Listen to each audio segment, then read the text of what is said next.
Now, the rest of the story. By now it was quite late at night, yet by candlelight the great Dr. Silvius pressed forward in his quest. The key, he was certain, was a specific oil found in nature, an oil of Juniper communis, the juniper berry. Its diuretic properties were well known, but there were other properties, and if Dr. Silvius could only unleash them, he could produce an incredible blood-cleansing agent, a medicine which might someday be ranked among the greatest discoveries of the 17th century. Well, Dr. Silvius drove himself onward, searching for the proper catalyst through which juniper oil could realize its ultimate medicinal potential. And it ought to be mentioned, Dr. Silvius was no alchemist. He was quite a modernist in his day, and ally of the most progressive atomists and physiologists and chemists. His real name was Francois de Laveau. He came from a well-to-do family. He studied in Dutch and German universities before establishing a medical practice in Amsterdam. By then, he'd already adopted the Latin version of his name, was calling himself Franciscus Silvius. His reputation as a physician grew to heroic proportions. In 1658, the now renowned Dr. Silvius was invited to join the faculty of the University of Leiden, and he was soon regarded among the most prestigious professors of medicine ever to teach there. And it was there, at Leiden, that the great Dr. Silvius first experimented with the oil of the juniper berry.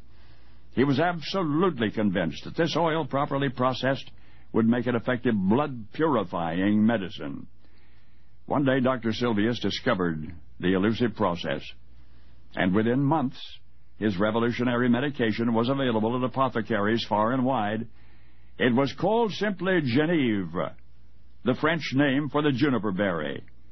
The Dutch called it Genever, as they do to this day. And in retrospect, we realize Genever was practically the only original discovery that Dr. Silvius ever made. Oh, he is still regarded among the most important physicians of his era. His research relating to the nature and functions of the various body fluids was and remains significant.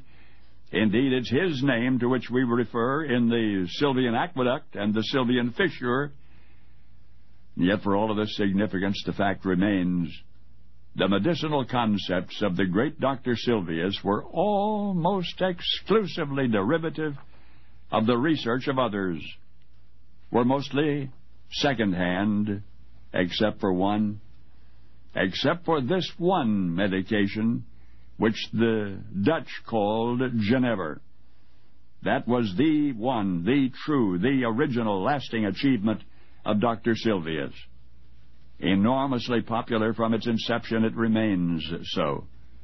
Although, in the light of 20th century medical science, its medicinal value is questionable. Incidentally, the English eventually abbreviated the word Genever. They called Dr. Silvius's miracle medication what it is. Gin. G-I-N, gin. Now you know the rest of the story.